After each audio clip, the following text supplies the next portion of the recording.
Hello, listeners. This is Tory Dillard, and welcome to Theologically Different, a podcast where a few philosophers as well as theologians like to come together and talk about certain topics that pertain to our faith. This podcast will talk about politics and religion. Where does one end, one begin, and how do they intertwine? We have some new faces to our panel this time around. So how about you go ahead and introduce yourself, Chaz? All right, you can call me Chaz, call me Charles. I'm Charles Uffelman. I just graduated from the University of Memphis. I am a campaign strategist here in Tennessee. Work for the Tennessee Democratic Party, Bernie Sanders, a couple other folks. So something people love to talk about in public is religion and politics. So we're going to do that together tonight and hopefully make a lot of people really mad. So I'm excited. My name is Austin Derden. I just graduated with a bachelor's degree in psychology. I am an atheist, a secular humanist, a couple other things that we have to define more. I don't like to really put a label on myself so much, but that's about it. Aren't you an honors graduate, Austin? Magna cum laude, Bum, bum, bum. Yeah. I got to mention that. top male graduate, or top male psychology graduate, etc. So He's got enough What awards. he's not telling you is that there were only two. He's Maybe got a not, lot just of kidding. awards sitting around. a few more. He just asks. People just give him awards, and he's like, okay, this is a new paperweight. Right, yeah. We're really getting theologically different tonight. This is a Yeah, great introducing, Panel. secular humanist slash atheist slash agnostic slash pastafarian slash all around great guy, Austin Derden. That's right. My name is Nick Marchand. I am one of the core members of Theologically Different. We are missing Michael and Philip tonight, but that's okay. We're going to push on.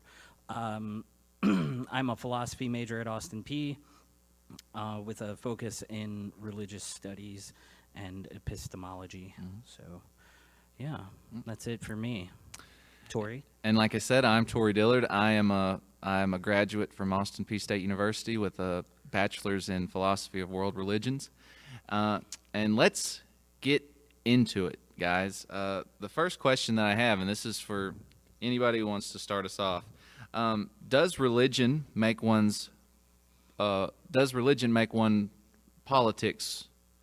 political morals better? Does it make them a better leader? Can we clarify that? Are we asking We're talking about religious viewpoints in general? Does that include non-religious viewpoints, things like that? So, yes. Okay. All right.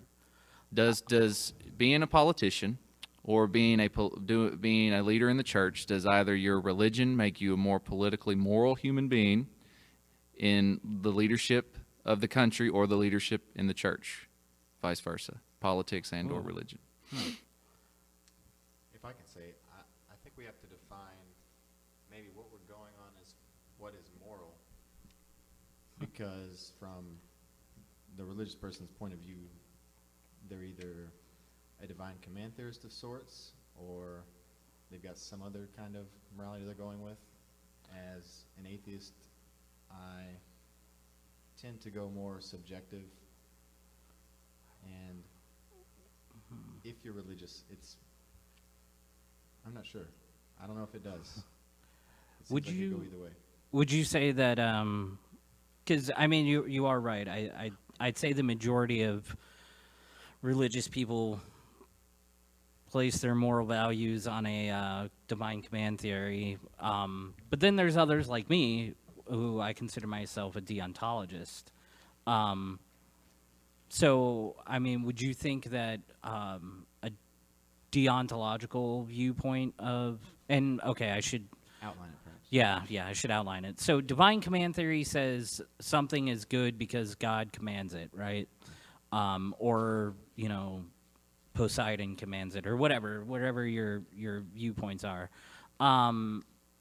Whereas deontology says you follow the rule of law, right? So laws are put in place to make people safe, and then there's people like me who are Kantian deontologists, where we follow like the moral law, like anything that doesn't violate a person's individuality or autonomy, however you want to say it, is considered good, right? So I would say for me, I think if you're, and this kind of goes, and I'm really, really sad that we didn't get the recording for last week because we kind of talked about church politics. I don't want somebody who's good in church politics to be in governmental politics. Because if you're good at church politics, chances are you're sneaky.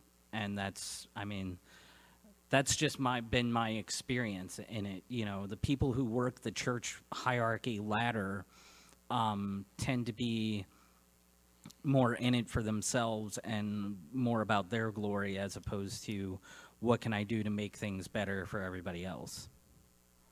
Do you want a different mic? No? Okay.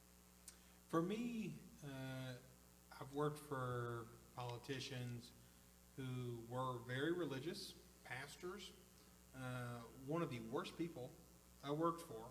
And then another person I worked for didn't claim a specific religion and ended up being one of the kindest, gentle, most caring people I worked for.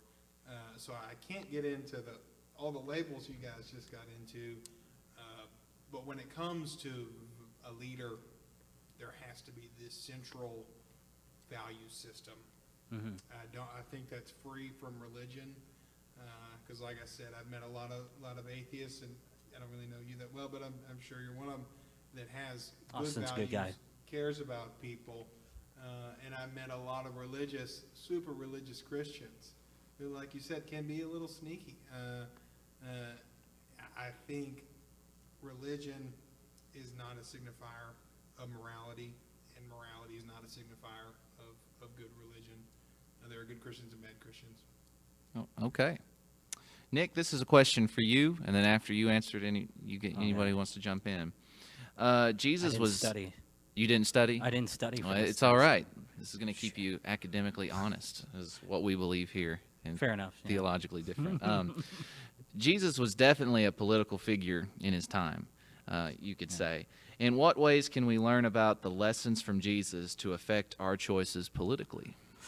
Ooh, that's Very loaded question. It is, but it's interesting because I just got done quoting Kurt Vonnegut to somebody over the internet. Kurt Vonnegut, phenomenal American writer, but he brought up a really, really interesting point. He said, we have these fights over putting the Ten Commandments in front of government buildings, but when in actuality we should be looking at putting the Beatitudes in front of government buildings. But he said, can you imagine blessed are the merciful in front of the courthouse, or blessed are the peacemakers in front of the Pentagon? And he's got a good point, and I'm a firm believer in what Michael and I call the 5 and 25, right? So in the military, you have your 5s and 25s before you exit a vehicle. You check 5 meters out the window, and then you check 25 meters out the window, or you check 5 meters out the window, get out of the vehicle, then you check 25 meters, right? Mm-hmm. And it's all about clearing the area, right? So we came up with this idea called the 5 and 25, but it's Matthew 5 and Matthew 25. Matthew 5 teaches us how to treat other people and how to live with other people, and Matthew 25 teaches us how to live with God. And the Beatitudes from the Sermon on the Mount, I think anybody who reads that and doesn't see the political aspect of what Jesus was trying to say, I think they're blatantly blind to a man who was labeled a heretic and labeled all these, he was arrested for pretty much political rabble rousing. The guy chased money changers out of the church with a whip made of reeds. Like, that's, that takes some serious balls. And, Yeah. And, Jesus was very much a political figure, and I think it's important for us to keep that in mind, but he wasn't about putting his political views in charge of everybody else. His political views weren't about how to run everybody else. They were about how to live with other people. And I think that's another thing that's lost. You know what I really enjoy, and I was telling Chaz about this a few days ago, is we tend to misinterpret Jesus saying turn the other cheek. Right. Jesus is not talking about let someone just beat on you and let someone mistreat you. Jesus, in that time, when someone slapped you with the back of their hand, it was a sign of disrespect, that you weren't an equal. And if I slapped you with my palm, then you're an equal. So when Jesus is saying, turn the other cheek, basically Jesus is saying, oh no, you're not going to hit me. You're going to hit me like an equal. If you're going to hit me, you're going to hit me like an equal. You're going to hit me as someone that you look up to. You're going to look at me as someone who you value just as much as you value anybody else. Just because you're rich, just because you're a strong political leader, just because you're royalty, doesn't matter. If you're going to hit me, you're going to hit me like you would someone you're friends with. Right. So basically Jesus is saying there is, for me, a political stance is saying, I'm not going to take anything from you just because you're more powerful than I am. Right. So we often misinterpret that situation to think, oh, well, I'm just going to turn the other cheek and let someone continue to harm me. That's not what Jesus is saying. Right. In my interpretation of it, anyway. Yeah. And you're not denouncing the pacifistic or sort of nonviolent views of Jesus. I just want everybody to know that in case that's not clear. That Yes. that Tory's not saying that Jesus wasn't nonviolent. He's saying that turn the other cheek is a phrase that's meant to incite you to force other people to treat you like an equal. Yes. One of the biggest lessons of the movement around Jesus, the Christian movement, that I think all leaders and politicians today need to take a look at is he was courageous and he said things that were unpopular even to his own church. If you look at the 2016 election, if you look at Hillary Clinton, that was one of the biggest criticisms of her movement, and the Democratic Party as a whole, was they were not courageous enough. While Trump, the Republican Party, regardless of how you feel, the polling showed that people saw them as courageous. When you talk about and you look at the arguments that America has today, we are fighting over whether to put 10 commandments in our courthouses instead of fighting for the rights of poor people. Instead of fighting for the we're rights fighting of to women. change laws that target people who are already suffering and stuff like that. I get what you're saying. Yeah, we're fighting over the wrong thing in the court. Not only are we fighting the wrong thing, but in so many other ways, our leaders are not fighting at all. Right. You have what you call corporatist leaders, where they won't stand up for certain issues that they personally care about because they want that $1,500 check from all the executives at Goldman Sachs. And so what our leaders, what our politicians should be learning from Jesus is to stand up for what is right, stand against evil, and damn the consequences. Because Jesus pissed off a lot of people and had a lot of people coming after him, but the more he did that, the more he stood up for what was right, the more people followed him. Never underestimate the power of a martyr. Exactly. I want to chime in on that one, Austin? No? Okay, you don't have to. I think there are some lessons that can be taken away from Jesus' actions, even for someone who is without faith or doesn't have a belief in the God of the Bible. Obviously, the love, the care for others, caring for the poor, not judging those that are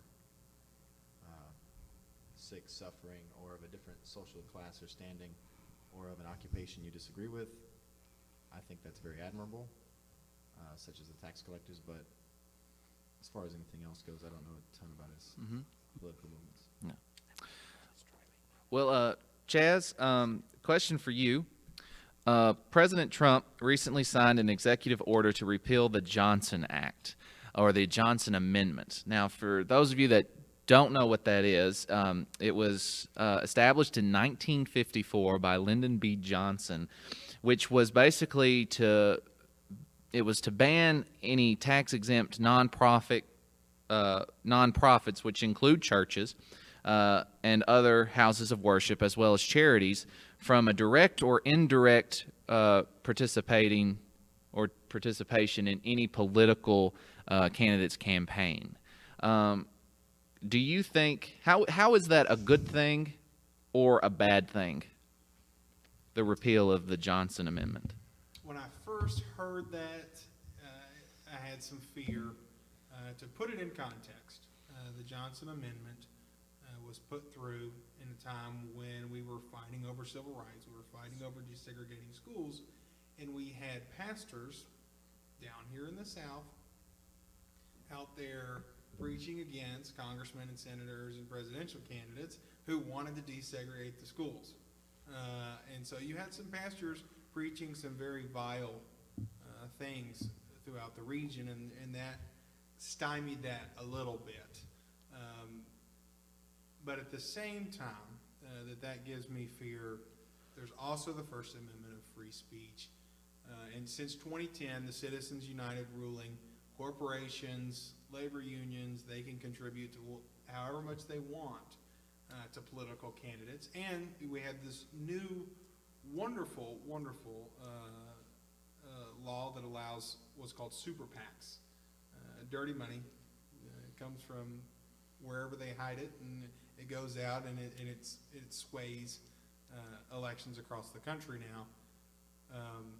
I don't see, if we're allowing super PACs, if we're allowing corporations and labor unions to influence our elections, why should we ban our churches? And it's not like the church is just one monolithic thing where they all support one candidate or they all support one party. The church doesn't even agree, if you look at all the different denominations, on homosexuality anymore. And so I think the more churches get political, and there's no guarantee that they will get political, I think you'll see more diversity, and you'll see, I think the discussion is needed. So I'm okay with it. Well, the problem I see is that you have old money churches, and the majority of old money churches are ultra conservative and tend to have congregations that are more or less concerned about where they're at rather than where we are as a society. And I think does that give you any kind of pause about that? Like, because, I mean, old money churches have millions of dollars. And then you have churches like the one we're in right now, where it's a corrugated steel building, and the majority of the people who worship here are they're either progressive or liberal. But, we struggle to keep the lights on and things like that. But those old money churches where they have millions of dollars just in the bank because rich old people pass away and then leave them money, does that give you any kind of pause about that? Do you think that's something that should be introduced into the dialogue when we discuss things like that? As far as I know, churches still can't give money to political candidates. No, I'm saying if they are able to, like if it comes around to where they're able to do things like donate to super PACs and stuff like that. That does give me pause. It does? Okay. I don't know that. I mean, if you look at churches, the amount of money they have in savings, it's an astronomical amount. Mm-hmm. It's a big chunk of the U.S. economy. Right. I don't know. That's something that would have to go to Congress.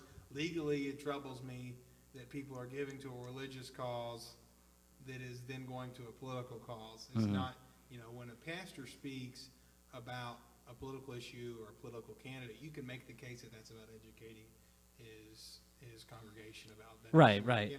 But when it comes to just actively giving them money, that's a scary issue. Mhm. And then the flip side of that is, would it be in the interest of those big money churches? Because, like I said, those churches aren't monolithic either. They're going to have families, big families that are going to be on opposite sides of the aisle that might leave. Right. What I found in some cases, the bigger money the institution, the more scared it is. And it goes back to the courage thing, the courage of Jesus. The bigger money the church, oftentimes they get too scared to go on a limb and be courageous. Yeah, because they've got all this stuff now. And now, if they We've got all these endorse- nice things. Yeah, you if they know. endorse, a socialist for health care, they're going to lose a lot of money. Or if they endorse, a evangelical Republican who's fully against gay marriage, they're going to anger some of their more liberal congregants. And one, I don't think it'd be in their interest. But two, if it did, it could be dangerous. It could be very dangerous. Well, the Washington Post said in an article they did on May 4th that Lifeway, a Christian polling firm, found in 2015 that 79% of Americans thought clergy should not endorse candidates during worship services. Evangelicals were more likely to say pastors should be able to do so, 25% compared to 16%. But support for clergy endorsement was low across the board. Oh, that's interesting. I didn't expect that. I think it's kind of an unavoidable issue because whether or not the church as a unified group endorses a campaign or not, or if it's the clergy member or whatever it happens to be, I think it's unavoidable because at the end of the day, I think that church congregations tend to be more alike than different. In my experience, I went to a small Southern Baptist Christian church, and I think that was redundant, but they were all of the same kind of political leaning. And I remember back in 2008, it was pretty well known, though unspoken, who they were all going to vote for. And I don't think that the church has to give in one lump sum, because I feel like the congregation can be encouraged to donate individually, and I still think the same effect can be seen. The poll kind of reassures me. 79% of people don't want their pastor endorsing candidates. That's why the Johnson Amendment, I think it's done a good job in American politics by depoliticizing churches over the past 40 years. But currently, I don't think repealing it is a pressing threat because people have become accustomed to that not happening in their church. So I think it's less likely to happen now than it would have been 40 years ago when it was passed. Okay.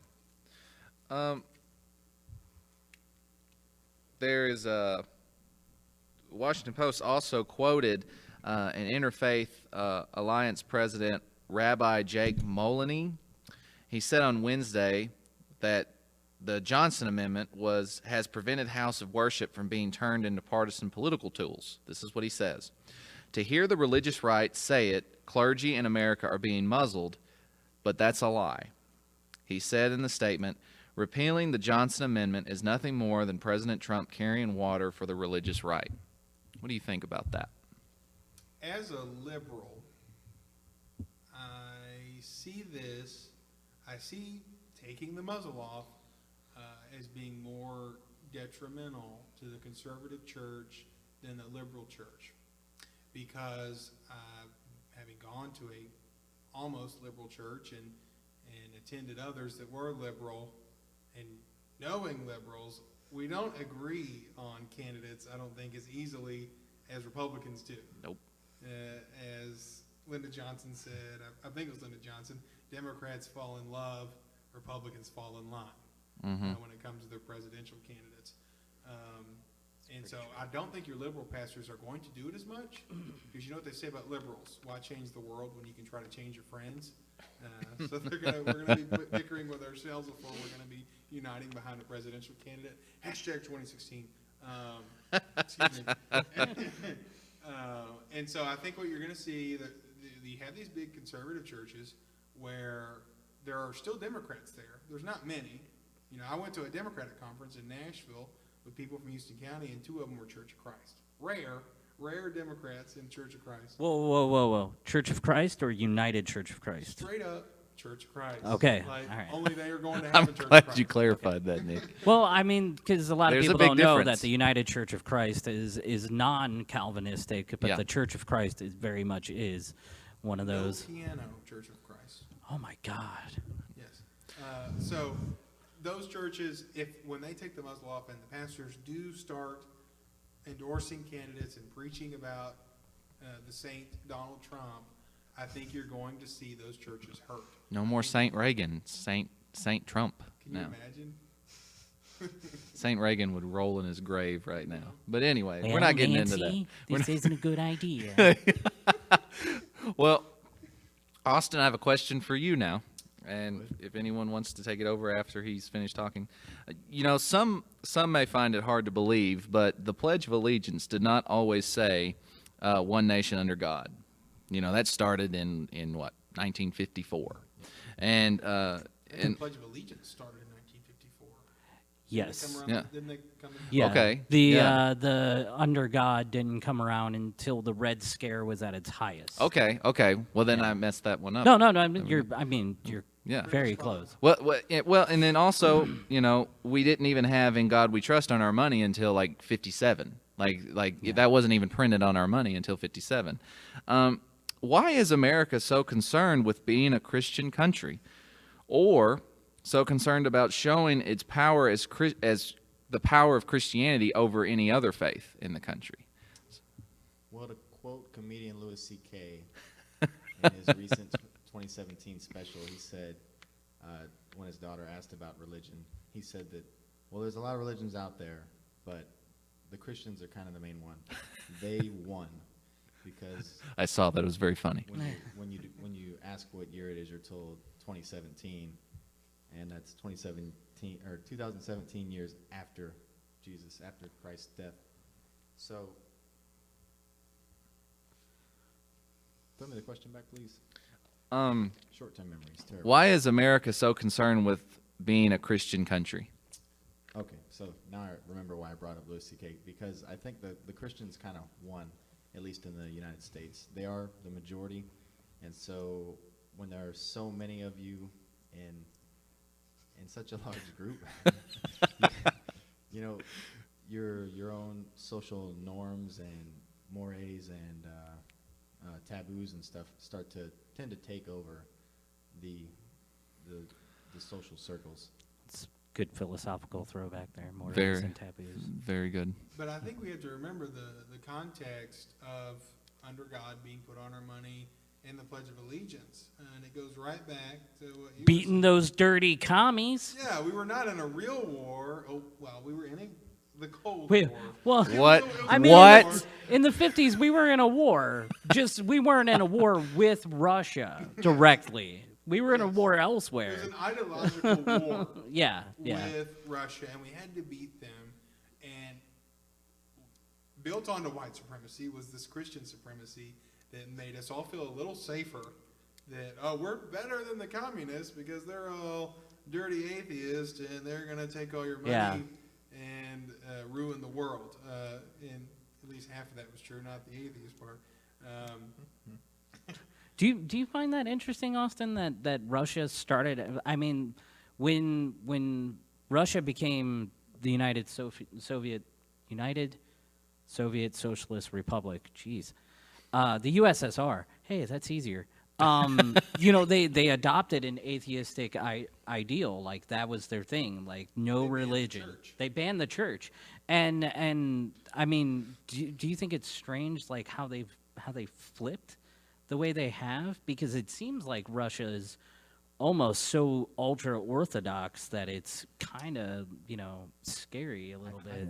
I think that is interesting because in reading classic Russian authors for philosophy and other types of study, I do find that the Christian orthodoxy seems to be very strong. The influence does seem strong, and that seemed like a very brief period where they kind of abolished the religion and favored a secular kind of government. Mhm. But I feel like they made the noble leader, the communist leader, their new deity, and Yeah. the Oh, that's- government yeah, their new- that's- their new faith and worship. It I was think that was competition yeah. for the leaders. That's why they banned Yeah. religion. Yeah. And I think Tolstoy, I think, had like some of the harshest words to say about that, you know, and obviously Dostoevsky too, and Definitely. Chekhov and stuff. But it's funny because I consider Austin to be a brother, not just a friend, You too. and it's funny because I spend more time on the internet arguing with Christians than I do with atheists, but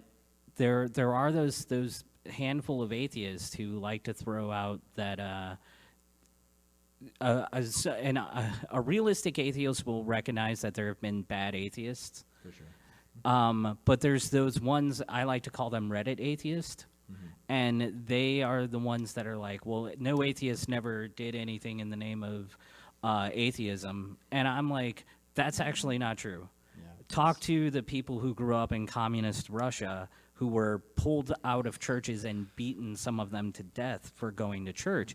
Now, we can argue semantics about whether that was just sociopathy or whatever, but it doesn't change the fact that a lot of those guys were wearing uniforms that identified them as atheists, you know.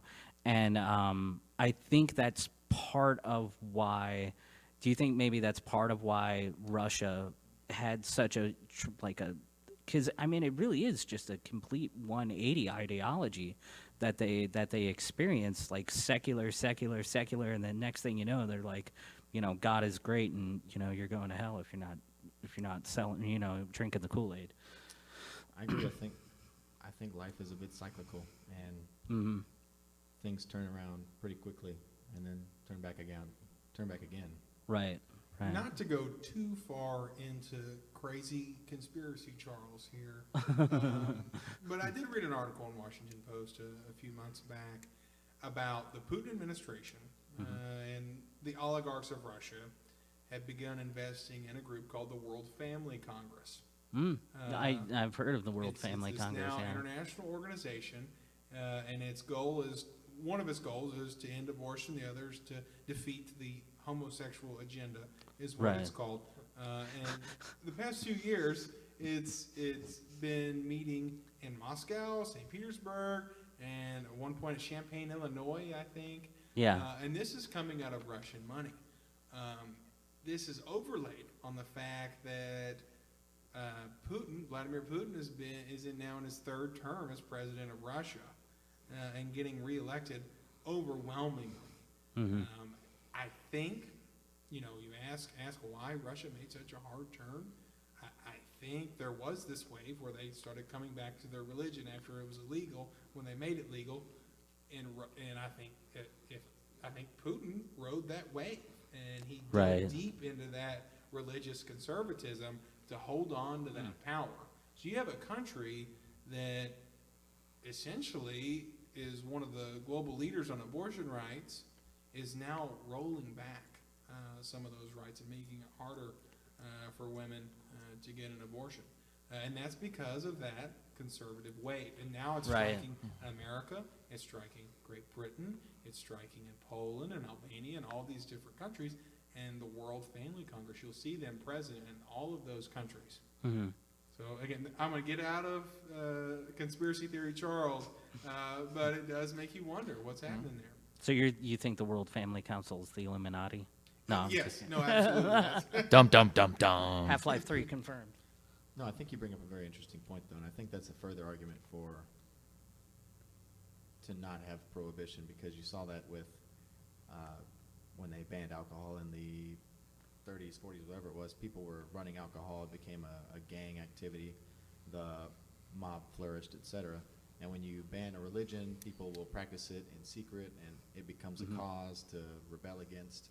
It gets And- cool. Yeah, and you see that in personal life too, because I was a Christian for many years, and to have secular thoughts and to, you know, I wasn't allowed to watch Harry Potter for the longest time. Now I love it. But when you're So good. when you're prohibited from these things, when you turn, Cool. if you Yeah. turn, when you turn, it's usually a hard turn. It's a Yeah. 90-degree Right. turn. It's a 180-degree turn, because I, for a little while, was a kind of angry atheist guy, and I've definitely mellowed out over the last I few will, years. I will say to our listeners that Austin and I have been friends for a pretty good time. We've done a lot of work together, and he won an award from Austin P by building relationships between the religious and the non-religious. And when I found that out, I was like, there's no better person Yeah. to receive that award than It's because Austin. Austin, I think you have something that a lot of people nowadays are lacking, and that's logic. What? We don't do that on this podcast, do we? Thank you. So, my point with all that was that I think, regardless of what happens, I think that life is kind of cyclic, and when things are prohibited or when you're told you're not supposed to do something, people are going to do it anyway. And I think that when they do, they're going to do it to the extreme. You But know, I think when it comes to movements, when it comes to putting God on our money, when it comes to Putin staying in power, I think a lot of it comes back to making the religion feel like it's under attack. In the 50s in America, they made a religion feel like it was under attack. Yeah. Your way of life is under attack. And I think you see it today on places like Fox News and coming out of Republican mouths, the war on Christmas, the war on Christianity, as our president says so much, and it helps them hold on to power. It helps people unify people because, well, we share this faith and we're all under attack now. that so I moment must follow you. that moment you start attacking someone's beliefs, that cognitive dissonance really starts to take an effect Right. like a virus. It's like, oh, hold on now, they're going against the way I've always been taught. That now I've got to fight against that. Now here's Yeah. someone on my side. Here's someone that sticks to the way I believe. So I'm gonna have to stick with them. So we can't really blame those people. However, we need to look at those people who are abusing their power and the leaders who are making these people feel this way. You know what I mean? Right. So And instead of, in the 1950s, instead of allaying that fear and saying, no, we have the First Amendment, no, we believe in John Lockean government, that we should not respect one religion over the other, they said, we're under attack. So by God, we're going to double down. And bought into these cheap policies that made people feel safer instead of actually making them safer. What I think is hilarious about the Pledge of Allegiance, since that's how this whole thing kind of started, was that the Pledge of Allegiance was originally written to sell more flags. You would buy a flag, and it was included in the yes, flag, and yes. that's the whole reason why we have a Pledge of Allegiance. I actually, my daughters were asking me why they have to say the Pledge of Allegiance in front of or in school every day, and I said it's a little thing called nationalism. I was like, if you don't want to say the Pledge of Allegiance, you don't have to say the We're Pledge getting of in rocky Allegiance, waters. Well, I'm just saying, the nationalism, I think, is a plague on us, Absolutely. Except for it gave us Captain America, so I'm happy about that because I'm a nerd. Maybe Superman too. I'm Little bit I'm of Superman. big patriotic guy. I love, doing stuff that feels patriotic. With He has people. American flag underwear. American flag underwear, American flag flip flops. We all wear them at Talladega. But when it comes to the Pledge of Allegiance, when it's required patriotism, that scares the hell out of me. Yeah. When, I had someone tell me that I didn't care about our veterans because I thought people had a right to not say the Pledge of Allegiance or to stay seated during the Pledge of Allegiance. As a veteran, that's one of the things that we fight for is for you to have those rights. You work with veterans, don't you, Austin? Yeah, I work with veterans every day in Austin P, and I was in the reserves for a few years. Oh, I didn't know that about you. Yeah, Oh, I I was in learned the something reserves new for a few about years. Austin. I was a helicopter mechanic for a little while, Aw. but school suits me more, so.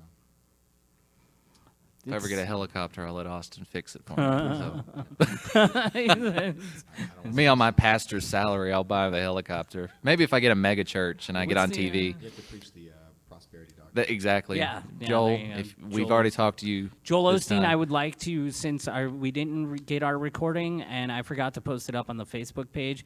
I called Joel Osteen out on the last podcast. I will do it again. I don't care if you want to physically fight me or if you want to fight me with words, Joel. I live in Clarksville, Tennessee. Come on down. I don't want you to fight me. I just want a helicopter. That's what I He's want. got But too it, much money to I travel. just But- want to see Joel Osteen fight he smiles so much. He probably smiles while he does it. He'll probably just smile while he punches you in the That's face. terrifying. That's what's gonna get me is the glare off of his teeth. He's got those gentle, mysterious eyes. It's just, Yeah. it's awful. But anyway, Come at me, bro. I was once told that I use my pulpit as a political podium. What is the difference? What is the difference by preaching the social justice issues that Jesus faced, which is what I call Jesus issues, to actually endorsing a particular candidate, policy, or elected official? I can only speak to the strategy of the church. And when it comes to policy, when you really think about it, are matters of the heart. It's where your priorities are. Joe Biden said, show me your budget and I'll show you your priorities. And so when a preacher is pastoring on policies, and there's biblical reasoning for that, I don't see that as political at all. When a pastor is preaching for a candidate, when you're tying yourself and your beliefs to a human being on a religious basis, that's tough. Because there aren't too many people that truly live up to the Bible. So as a pastor, how can you say that this one candidate, and I don't know if y'all know this, but you know what a candidate does most of the day? You know what he does when he's running for office? 10 hours a day, he calls people and asks them for money. People for money, lots of money, thousands. This is all parties, unless they have already made their money and they're just blowing their money on their race. They're calling people daily, hours and hours a day, asking for money. And so if you're a pastor and you're saying this man represents the Bible, you should vote for him. Or this man represents the Quran or the Torah or whatever your belief system, that's a tall order for the candidate. And I think it's pretty much impossible to say that there's a religious basis for voting for one candidate. I think we're a long way from someone talking about that represents the Torah in No, politics. I immediately thought of this guy represents these golden bulls that we found here in America that were put here by Jesus. Joseph Sorry, Smith yes. was called a prophet. I want to chime in, but I really want to hear if Austin has an opinion on like where the line should be from the pulpit, like as far as what is okay for religious leaders to talk about from a political speaking point of view, as Right. someone who is a leader to many people that come to you for advice and opinions, how harmful is it to speak from, as a pastor, to speak of these Jesus issues that we've already discussed, comparing it to an actual human being or a policy or an elected official? What do you think of that? One thing I have to say is that I'm for as close to ultimate freedom as we can get as human beings, because I have a little bit different viewpoint than you all, and I think that there were hairless apes on a rock flying through space, and our time is limited, so I want to do as many of the things I want to do as possible, and I want that for everybody else, because reciprocation, it keeps us all happy. However, obviously, without harming one another or limiting someone else's freedom, right? Call me crazy, but if a preacher wants to endorse a political candidate or a congregation wants to, I don't think that's really any of my business. I don't really agree with most churches' political view or opinion, but you know, the old saying, I'll fight to the death to defend somebody's right to that opinion. I would hope that someone wouldn't use their dogma or doctrine without first critically thinking and using logic to come to one's own opinion instead of just taking the answer from someone else. But, you know, be that as it may, it's their freedom, it's their choice to do so, and that's what I'm all about. Now we come to the problem with religion, logic and rationality. Oh, my Lord. We don't do that on here, do we? I hope No, not. Our no, listeners would no. be Logic- so angry. Logic goes out the window as soon as I hit those church doors. Gone. Rationality, I don't even know how to spell it. So, Nick, how does this compare, talking about politics and faith and pulpit and the the political lectern or the political whatever. So what is the difference between your Martin Luther Kings and your Mahatma Gandhis or your Dalai Lamas compared to your Franklin Grahams and your Joel Osteens and them? What's the difference there? Well, I think the main difference between so since you brought up the names Franklin Graham and Joel Osteen, I will fight Franklin Graham. come at me, old man. Once again, I'd like to issue my challenge to Joel Osteen. Come at me, bro. No, the thing with guys like Franklin Graham and Joel Osteen, and I can say this because it has happened, people with differing ideologies or people who are different in general tend to not be allowed into their congregations. Joel Osteen has had people thrown out of his congregations. I don't think Franklin Graham has had any kind of lawsuits or anything like that against him, but Franklin Graham represents, what is it? Who does he represent? What's the big conglomerate that he represents, Tory? I don't want to say Trump. Well, not just that, but he represents the Southern Baptist And Convention. he does a thing called Samaritan's Purse, Right. and was one of the highest advocates against letting refugees into the country. Yeah, he's fine giving them money as long as they stay where the hell they are. So Franklin Graham and Joel Osteen, they do their work from the pulpit, which this is God's house. If we're gonna call into all that doctrine and dogma and stuff, this is God's house. It's not Franklin Graham's house. It's not Joel Osteen's house. When our pastor steps behind the pulpit, it's not even his house because pastors come and go. But the church supposedly is eternal, right? I really should stop saying stuff like that because I am cynical, but it makes me sound more cynical than I am. The But anyways, overall, you're not talking about the church as the building. You're talking about the universal ideal of the Right. church outside and working in the world. That's what I feel like you're referring to. Yeah, and guys like Gandhi and Martin Buber and Martin Luther and even Malcolm X, who was a Muslim, they never did anything from behind the pulpit that I would consider overtly political. Most of what they did that was geared towards political change, Gandhi and Martin Luther were out with the people, right? It was come one, come all. It didn't matter who you were. If Martin Luther King Jr. was marching and you wanted to join in on that and keep it peaceful, then you were welcome. Mahatma Gandhi, if you were British and a Christian, but you believed in what Gandhi and the other Indians were fighting for, then by all means come in, sit down, and not have a meal with us. That was the thing, is what they were doing was out and amongst, which I would still I consider that to be the church. Going out there and doing good things like that, that's what I consider the church. But guys like Franklin Graham and our buddy that we invoked last week, we were talking about Rob Bell outside, but Mark Driscoll was thrown out for basically going on a racist tirade in front of his congregation and stuff like that. Guys like that, they bring that hate and that anger and all that stuff, and they bring it to the pulpit, and it permeates amongst their congregation. And that's poisonous. If they want to talk that stuff out on the street where they're free to get hit by somebody, then by all means, go out there and say what you want to say.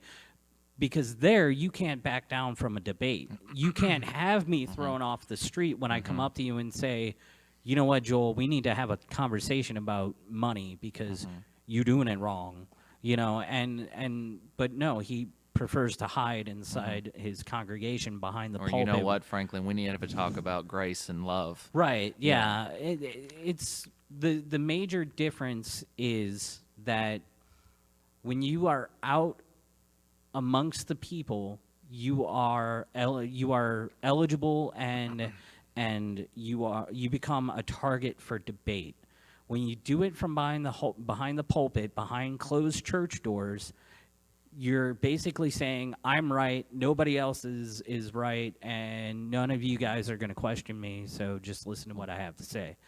I think that's the major difference between guys like Martin Luther King Jr. and Franklin Graham is, they're those guys were out with the people, out in the public doing those things. Okay. But when you talk about Franklin Graham and Joel Osteen, their goals are very clearly to build big churches, raise big money. When you think about Mahatma Gandhi, you think about Martin Luther King, they weren't there to build churches. They weren't there to build religious houses. They were there to create social change for their country and disrupt oppression. They didn't view the church as a tool. They viewed the people as a movement to change the world. Right. You don't hear Joel Osteen or Franklin Graham talking about changing the world. Sometimes you do. Not for good ways, anyway. Well, yeah, not for good ways, but that's the thing, is what they're talking about is a negative change that they're trying to invoke. But that's what I was saying, is they're doing it here. They're doing it like right now. There's two sets of closed doors between me and the dark, dangerous. The night is dark and full of terrors outside. Whereas Gandhi was out there. He had rocks thrown at him and stuff like that. Martin Luther King Jr. was, out there doing it. They were in the public. Beat. Yeah. They were beat on multiple occasions. Yeah. Mahatma Gandhi was beaten a lot. Yeah. And that's the thing about guys like, we invoke the almighty Bonhoeffer last time we had a conversation. Bonhoeffer is another one. Bonhoeffer didn't hide in his church. When the Nazis took over, yes, he came to America, but once he realized how bad things had gotten in Germany, what did he do? He packed his stuff. He went back to Germany. Like, he was out on the front line, like not literally in the war, but he was out there fighting the political front line, fighting for what he considered to be people's souls. Trying to show them that what you're doing is wrong, and it's not too late for you. You can turn this thing around, and you can get back on the moral high ground. But right now, what you're doing is dirty and wrong. He didn't do it from behind his church pulpit. He was out there. He was arrested, and ultimately, he was killed. For it. Austin, as an atheist, I really want to figure out what you have to say about this, because we do live in a country where, if you was to be a politician who is openly atheist, you would probably not stand a chance in the polls, especially in the Deep South. Very correct. It doesn't matter how good your policies are. It doesn't matter how good you are for the poor. It doesn't matter. You probably wouldn't win. So this question I wanted you to answer first, if you can. Should one use their religious beliefs to dictate how they vote on policies or people? I just have to say this before I answer that. I was reading an article by Scientific American, and perhaps you've heard of this study. I think they were just reviewing it. I don't know if they actually conducted it, but they polled people and asked them who they were more likely to vote for, and people answered, and the numbers were overwhelmingly Christian, and then a Jewish person, and then kind of in the middle was a Muslim, and then at the very bottom was a rapist, and then an atheist. A rapist over an atheist? Yeah. A Muslim over an atheist? That's actually pretty Now this crazy was- for our country, the way it is was- now. This was a few years ago, maybe. It might have been 2007 or somewhere around there, but even Yeah, still, but that's still, just yeah. That's still pretty close, though. I mean, that's crazy. Very close to 9/11, so Yeah. it surprises even me now in retrospect. But and another study they reviewed, they asked people who they thought would be more likely to not leave a note of apology or insurance information after someone in a parking lot let their shopping cart hit your car. And of course, you already know the end of the story. They thought that atheists would be unlikely to leave the note, yes. So we are pretty distrusted. So I do think that an atheist, an open atheist, is not going to do well, at least not in the current climate. Now, I think that the current generation, those that grew up in the 90s and the 2000s and so on, they're becoming more and more, less and less religious. Right. Overall, they're not identifying Yeah. with religion so much. Many are spiritual but not religious, and there's many that are breaking away from the church or doing more Unitarian type things like that. Yeah. But to answer the original question, should people use their political ideology and beliefs to vote? I don't think there's any way to avoid that, really. What you believe is what you are convinced of. It's not like a choice you make, really. I think you do and think and say what you believe and feel and what you're convinced of. It's very hard to logically say, I believe this, but I'm going to do X instead. And some of the only situations I see that in are people that say, I personally am pro-life, but I vote pro-choice because they believe in freedom and people should have the right to choose and stuff like that. Yeah. And so I have a high degree of respect for people like that. So should people vote with their religious ideology or lack thereof? I think it's unavoidable, and I don't really see a problem with it because that's just how belief and thought works. Really. What's really interesting is that there's a lot of atheists who have no problems voting for somebody who claims a religion into a political party, provided that that person has, strong moral character and things like that. And like you said, their ideology falls into similar categories and stuff like that. But, considering the poll, how many Christians are going to vote for an atheist who has the same? Actually, just a year ago, we had David Silverman, president of American Atheists, over at Austin Peay, and he gave a speech about his new book and about firebrand atheism and some other things unrelated. But one thing he told us related to this is that he went to the National Republican Convention. What is that called?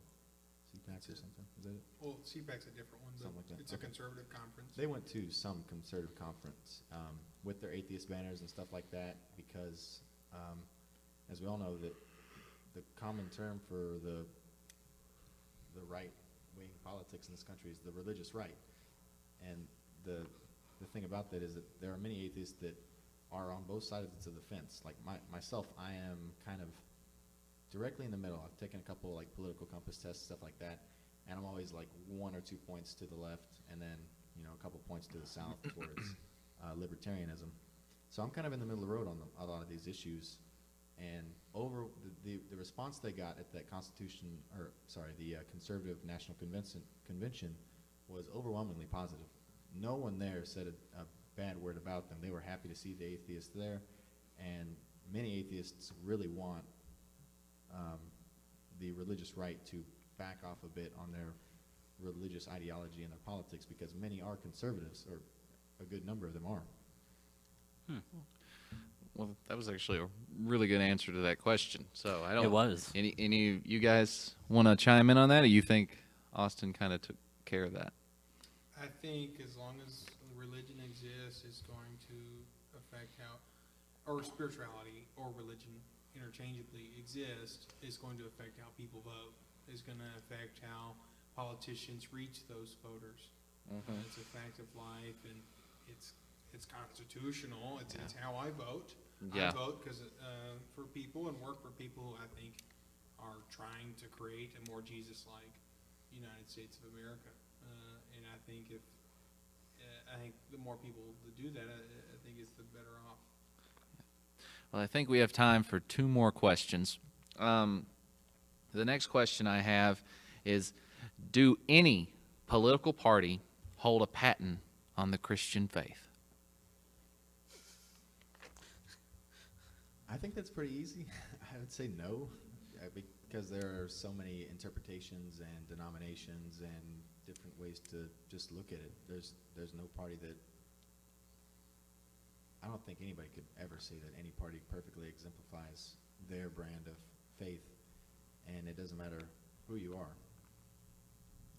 I think as a Democrat, I think I have to believe that they most closely embody Jesus' teachings, taking care of the poor, making sure everyone has the right to health care, making sure everyone has a right to work hard, get an education, get a good job, feed their families. Those should be Christian teachings. And not. they're very family, small town family ideals as well. They should be. Yeah. There's been some pushback. Obviously the Republican Party claims that they're, the second coming. I don't see it. I don't see the case. If you're saying no to refugees, if you're, telling gay people that they're less than, doesn't even matter. Set aside the marriage issue. If you're saying gay people are evil, if you're saying that gay people caused Hurricane Katrina, Or the mass shooting in Florida. or the mass shooting in Florida, how can you, as a political party, say you embody Jesus? Mm-hmm. That's what I don't get. Now, I mean, I'm sure It's where the apocalyptics there's come a few out, times and they that, just think, Bill Clinton didn't embody Jesus in the Oval Office, but yeah. No party's perfect. But I'm a Democrat because I'm a Christian, Mm-hmm. and it makes me more liberal. Mm-hmm. Global warming is caused by homosexuals That's what I thought. I've been reading stuff. because there's That's so the- many hot gays. There had to be a Nick joke somewhere in this podcast, and I'm glad it's about hot gays. So, to all of our gay listeners out there, we love you, and True you're story. fine. So, true story.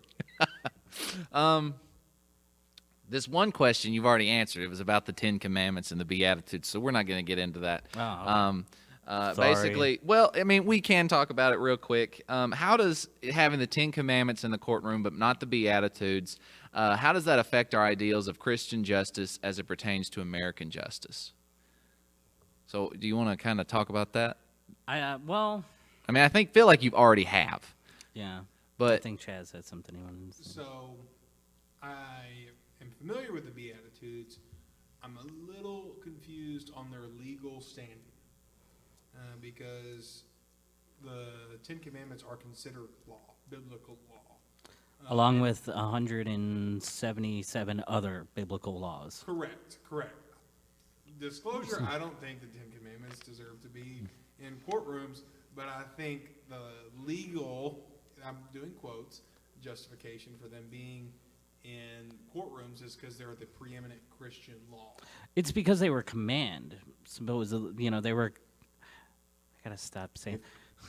If I'm not incorrect, I believe the Supreme Court had to adjudicate on some issue regarding the Ten Commandments, and I think they classified them as religious but also historical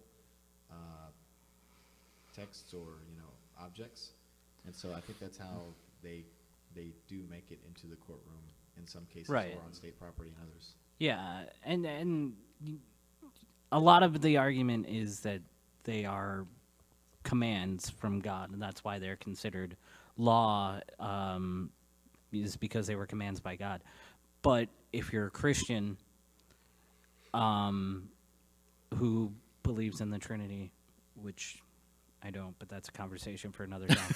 another podcast. If you are a Christian who believes in the Trinity, which, let's be honest, most of the evangelical right believe in the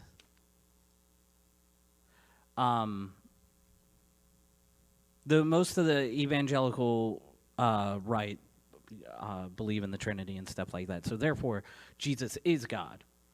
Jesus is giving us new commands, right? That's what the Beatitudes are. But they're not really commands, they're blessings, because Jesus is Jesus and not the angry God of the Old Testament. He says, blessed are the merciful, blessed are the meek, blessed are the peacemakers, things like that. Those are his, basically his commands that, you're going to be blessed if you treat people with mercy. You're going to be blessed if you try to make peace. Things like that. So, that whole thing about the Beatitudes and the Ten Commandments, that's where I come at it from, is if the Ten Commandments are divine law because they're commanded by God, sent down to Moses on a, it started out there were 15, and then Mel Brooks dropped one, so we were down to 10. So, if you believe that those are commanded by God and that's what makes them important because they're law, well, then the Beatitudes, being the New Testament, should be more likely to be where you sit on law than the Ten Commandments. Look, I've brought it up before. I'll bring it up again. That all of those 187 biblical laws, some of them are just outright ludicrous. Like my favorite one that I always bring up, I call it the monkey grabs the peach. There's a law Yes. that a man's wife cannot grab the genitals of another man if they are having an argument. That is a law. It is in the Bible. It is in the Bible. It's ridiculous. You know what that means to me? That tells me that somewhere along the way, two guys were having a fight, and old lady came up there and just Grabbed him by the peach. Yeah, monkey grabbed the peach, and then he's like, "We need a law. There should be a law against this. That's just not And right." I could just see the priestly writers just going, okay, just yeah, go away, yeah, just, all right, yeah. just leave It me was alone. Probably a high priest because Yeah. that's another thing a lot of people don't know is that high priests, they didn't. There was no they didn't have to write it out and then it went to a litigation and then it went through. They didn't have the checks and balances that we have. The high priest could just be like, you know what? I don't like socks. Socks are banned. Nobody can wear socks. I'm going to write it down. Okay, anybody caught wearing socks, Yep. you're out. They could do that. I don't was like wool and that was- silk they had that power. mixing together now. Can't Yeah. have that wool and silk mixing Yeah, together. That's yeah. bad. Can't eat But- fish on. What I have to say about the Ten Commandments in the courthouse is that I don't think that all of them are kind of a moral ruling on how humans should act. At least not like for America in a secular society, or at least one that's not overtly claiming a religion. We're not supposed to. Whoa. Are you saying that we're not a Christian nation, Austin? I am. Oh. But, so I think that in a courtroom such as that, I think that some of them are good. So do not murder. If you interpret it as do not premeditate murder, obviously like self-defense, you could argue for that. But I think if you're going to do that, you should include, maybe 3 or 4 of the Ten Commandments, and then maybe some other ones from other religions that are really good. There's actually some very good ones from the Church of Satan, if you know anything about that. Yeah. The Now tenets that's and the Levian Satanism. Yeah, devil worship. Yeah, that's because a lot of people don't know there's 2 different kinds out there. But yeah, that's and you bring up a good point because there are a lot of Christians who make that. Well, when you're taught the 10 Commandments in confirmation class for the ones that still teach it, that there are 5 that are about how to live with other people, and there are 5 about how to obey God, and that's the whole Right. That's my point. Is that we should probably focus on the ones about people and not God. Right, Because it's hard to tell. It's hard to tell someone who is of another faith than Christianity that this God should be your only God and you should have no other gods before Him. Yeah. It's pretty difficult to do, especially in a courthouse. When you bring up the historical context, that rang a bell in my head. Did it hurt? Should get that It checked did out. hurt. In the U.S. House of Representatives, in their chamber, on the wall, there are 10 motifs. And Tory, you might could look this up. I'm not sure. My phone's over there. And they're pictures of famous lawgivers, people who are famous for creating law. And so one of them is Cyrus the Great. Another one is Hammurabi. The 10 Commandments are represented. I think maybe Thomas Jefferson is in there because he. Is there one of Jude Law's mom and dad? I think so. Because they created a They great were law. lawgivers. Yeah, they gave us Jude Law, and thank God for that. But I think inside a historical context, it is fine. I agree with the Supreme Court ruling that you brought up. It's when you come down to the Crockett County Courthouse and they got the 10 Commandments out there, and everyone thinks that the 10 Commandments are there because it's the law of the land. That's when it's a problem. Yeah. But when it's essentially an exhibit to great lawgivers, to the rule of law and the creation of that idea in society, that's a different picture. I agree. Yeah. Well, yeah, I can get behind that. Austin, you said you told me that you had a few questions you wanted to ask. Yeah, definitely. Go ahead. So one for the three of you, I guess, is how do you feel about the idea of taxing the church? If we're talking about church and state. Personally, we've kind of talked about this. If the church that produces these large amounts of money, and we get to that opportunity where we can give money to a candidate, absolutely, because you are not doing your job as a church. You're giving your money to this person. You're not giving your money to people that are hungry. You're not giving Yeah. your money to people that need homes. You're doing what people do in their own homes. When people was sending Trump $5, $10, $20 bills in the mail, that's exactly what the church is doing. If we get to that point, Yeah. however, right now, I feel like the church is doing its job still, even if the preacher is getting up there endorsing a certain political candidate, but yet they're still using their money to feed the hungry, house the homeless, clothe the naked. You know, those are parts where I believe you should keep it from being taxed. But that moment you start giving money to a candidate, you better be taxed, because you're doing nothing different than anybody else is doing. So, Well, I think if we're going to tax the churches, we need to get rid of Citizens United. That's got to be the first thing. yeah. Well, I think it should go anyways, but if we start taxing churches, next thing you know, there's a loophole law where churches can become incorporated, and now they're a corporation, and now there's absolutely no cap on how much they can contribute politically. Corporations are people. Corporations are people. It's true. I held the door open for a corporation the other day. GM was on the side of the road begging for money, so I had to dug through my change. But if we get rid of some of the laws that give a lot of power to corporations, then yeah, I think, because there are churches out there that I think I brought this up in the podcast that we recorded that didn't get recorded.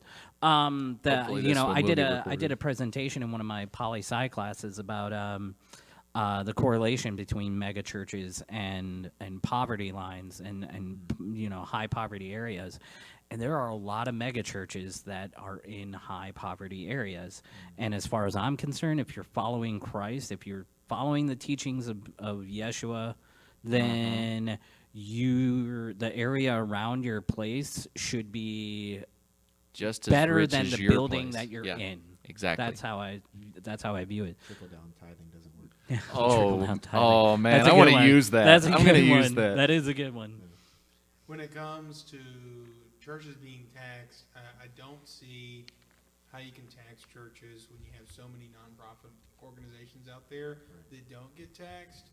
I'm very involved with a lot of nonprofits that do a lot of good work, and they're watched, and they make sure that they're spending their money on good stuff. Right. I don't know much about how churches are watched by the IRS. They're not. They're not. It's very easy to become a church. If you actually look up, you can become a church fairly easy. John Oliver did that. I think. Yes, on his show. Yep.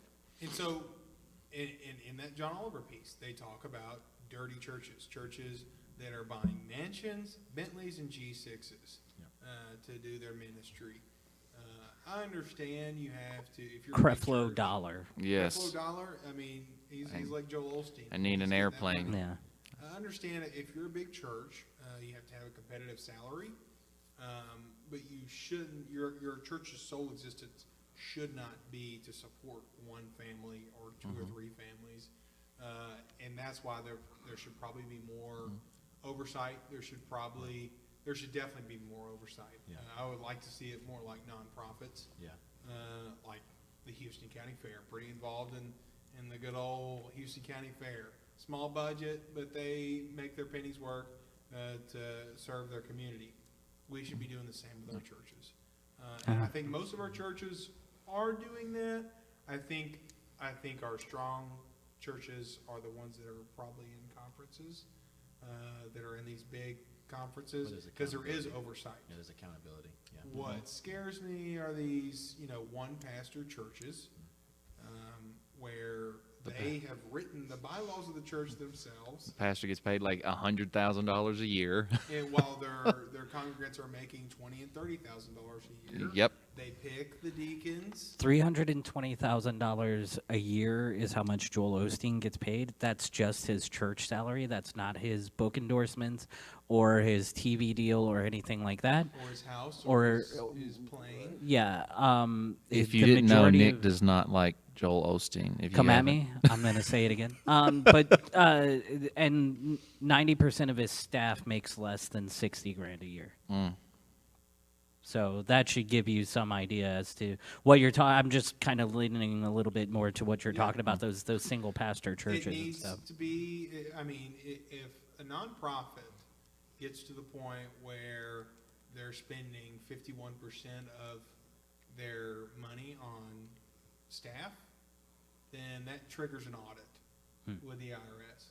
The IRS says, this isn't right, we need to look at this. And so churches don't have that. And only in the past few years that people really started picking up the rocks and seeing what's under there and seeing what's going on. I think corruption in churches is a huge problem in the United States. So Austin, what's your next question? I was going to ask you about what you think about having, so related to the Church of Satan and also having the Ten Commandments at courthouses and state property. Did you hear about the case where, I can't remember what state it was, but they had the Ten Commandments up and the local Church of Satan wanted to display a statue of Baphomet, which is their... That was a few years back, Yeah, hasn't it? It was a like couple years back. 2009. Couple years back, but No, The 2000 like. real video or the joke video? I feel The like fear death I person remember before because the we video. talked, Chaz. You and I talked about this many years ago when it was an issue. I remember because it was on news everywhere. Yeah. Yeah. So what it gonna came down bug to, me, I I'm think, gonna was look it up. the state constitution, the Supreme Court in the state of, I can't remember what it was, they looked at their state constitution. I think they ruled 7-2 in the favor of the Church of Satan to have state property display all religious images equally. And so the ultimatum that the Church of Satan gave the state basically was that, or the local religious organization, was that they wanted the statue of Baphomet to be displayed. Detroit. Detroit, okay. Yeah. They wanted it to be displayed alongside it and, to be equal to it, not lesser than or not represented at all. And the church, or the church could take down the Ten Commandments so that everybody was equal. Yeah. And eventually the church decided to take it down because they didn't want a demon essentially displayed on state property. Yeah. So what do you all think about that? I think you're wading right back into the issue we talked about, posting the Ten Commandments in historical context. Yeah. It didn't sound like the state legislature was focusing on rule of law and lawgivers. It sounded like they were trying to honor one faith. And that's where they got into the weeds on that, got into some trouble. I think you can honor religion's role in creating stable societies and rule of law without just talking about Christianity. For sure. But when you're just wanting to honor Christianity, that's not right now. Not for tax dollars and not to have it on public grounds. That's like that. I think it was in Oklahoma where they had the Christmas display in a government building, and somebody put up a Festivus pole. Right. Which I mean, I'm all for that kind of stuff. I mean, I like my kids to be exposed to culture, and religion or non-religion is a deep part of somebody's culture. And that's one of the reasons why I'm taking my kids to the Hindu temple out there in Nashville. Yeah, it's a beautiful place. Yes. It's there's a lot of stuff for them to see, and I think the more people are exposed to those things, we kind of diminish that fear that you were talking about, that fear of other people and other beliefs and things like that, because I'm sure there's some guy wearing a tinfoil helmet in a trailer somewhere that thinks atheists are only here to eat our babies and stuff like that, when in all actuality, they don't eat babies because they're too high in calories. Speak for yourself. But the more you're exposed to somebody else's views, whether it's religiously or philosophically or politically or whatever, you have a better understanding not just of them but of the world in general. Because I think you become more open and you grow as an individual. yeah. For me, it starts with, as a Christian, I do not own this country. This country was meant That's on just me. un-American. I'm Tory. just saying. I'm just saying, man. That is un-American. You hand me your state ID. I'll give you and my go my up my to- American flag underwear later. It's in the truck. I have it for every occasion. You can go live in France if that's what you like. But I do not. We are so thankful to live in a country that we have the ability to worship any way we want. And from what I see from that is people saying, this is our faith. This is what we believe in.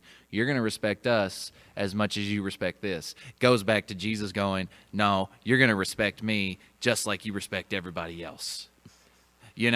I love how everything can get drawn back, because it's along those lines of, if we're going to say that we respect and cherish all faiths, regardless of what we believe in, or regardless of what they believe in, then that is what America should be. But unfortunately, we don't do that.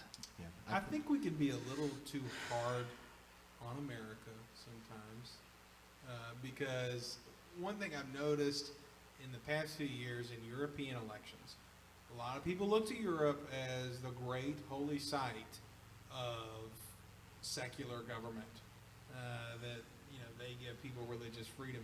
But then you read articles, places like France banning hijabs, banning habits, banning headwear, banning Sikh turbans, and places like Germany. I don't know if Germany passed it, but it was brought forward. In France, in some places it is banned, and in other countries it's banned. And so I think, yes, we do things to kind of put the Christian flag there on the courthouse lawn, and it's annoying. But at the same time, we're not doing things like you see in Europe, like banning religious practice because people don't think it fits in American values. So I got to defend America a little bit there, because we are better at some things when it comes to religious freedom than other countries that we look up to. Yeah. I just want to say one more thing about the religious respect and tolerance. I think there is an important difference to make between the two, because I think there's something totally different between forcing respect and enforcing respect for someone else's religion, saying that you will respect this and you will observe these things, or attend these things and stuff like that, versus tolerance, which is just, I'm going to do what I want to do, you can do what you want to do, let's leave it at that. Yeah. I think that's a really good middle ground that we all need to start with, or get. It's a good way to look at it. Yeah. Yeah, we got a lot of people got to get there before we can start from there. That being said, I love this country, and I think all of us do. Oh yeah. And I don't. I think Nick, you don't, do you? You just fought for it. super happy with that. No, well, guys, it's been great having you. We got one more question, because we always like to send our listeners off with a little bit of, I was about to say our own personal opinion, but this whole thing is basically our opinions. But as we go through the next few years, we see things, whether it's dealing with the church or dealing with things politically. What are some advice you can give people about following their faith, if any, while also figuring out where they are politically? So kind of going back to that, where do your morals lie? What advice can you give in your own personal experience? I think I'm personally still on the journey. I'm still figuring out where I fit into the whole schema of things. But what's really helped me out has been asking myself the hard questions, asking myself, do I think that abortion should be legal? Up to what point? Should we give money to the poor? What are the limits of social reforms and all that, asking yourself those hard questions, taking like political compass tests, seeing where you lie on the spectrum politically, I think it's very important because a lot of times you can take that and you can realize that you're very different from what you might think your political allegiances are. Example, I gave the political compass test to my father, who identifies as a conservative Southern Baptist Christian, and so he votes Republican every time, pretty much no matter what. I can't remember him ever voting for a Democrat, but I gave him this political compass test, and he was more liberal than me, Wow. which was very surprising. He was just below the middle line for totalitarianism and libertarianism, and he was farther left than I was. Oh, wow. Very surprising, and I think that those can really be a good way to self-discover your own deeply held beliefs. That's a good point. Oh, honestly, I think my advice would be this: if you're a Christian and you consider yourself a Christian, and you live in America, when you go to the voting booth, remember that you're not voting as a Christian. You're voting as a human who lives in a country that values freedom, and it's your obligation as a citizen of this country to ensure that we continue to have the freedoms that we do. I get a lot of flack from Michael for being, he calls me naive for believing in the system the way that I do. I think it's important that we realize that the system we have is not broken. The people running the system might be broken, but the system itself is not. I like that. When it comes to building your own vision, religion, political views, I think your political views and your religious views should be great borrowers. I think they should borrow from each other. Just as we, in a democracy, expect people to ask questions and question their political beliefs, the same should be in their religion. And so if you're in a religion, if you're going to a church where questions are discouraged, I think you need to rethink that. If you're going in a political party where your voice isn't heard and you don't feel like you can ask questions to your political leaders, then you need to change those two. And so both should be rooted in question. All right. Well, thank you guys very much for your time. I know a lot of you had to come in. It was last minute, Austin, but I was so happy you were able to make it. Really loved your input. What we always like to do before we end every podcast is do a prayer for our country, for the topic that we just spoke about. Since we are a theologically different, we open that at this time for people to talk about their particular philosophies, to think of their own particular ideals while I say this prayer. So if you guys wouldn't mind joining me. And to my listeners out there, thank you so much for taking the time to hear us out. And remember that we will be back in a few weeks to talk about our next topic. Remember to tune in, follow us on Facebook. We will soon hopefully have video recordings so you can actually see our adorable faces. Remember to tune in, like our page, share us on Facebook, and always, always, always be theologically different.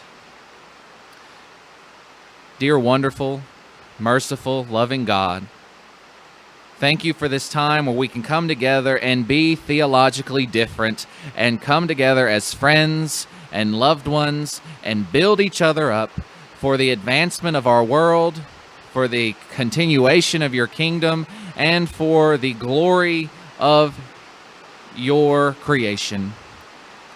Lord, we ask you to love us as we go out and love the world. We ask you to be with our leaders. We ask you to be with our country. We ask you to be with the world around us, Lord.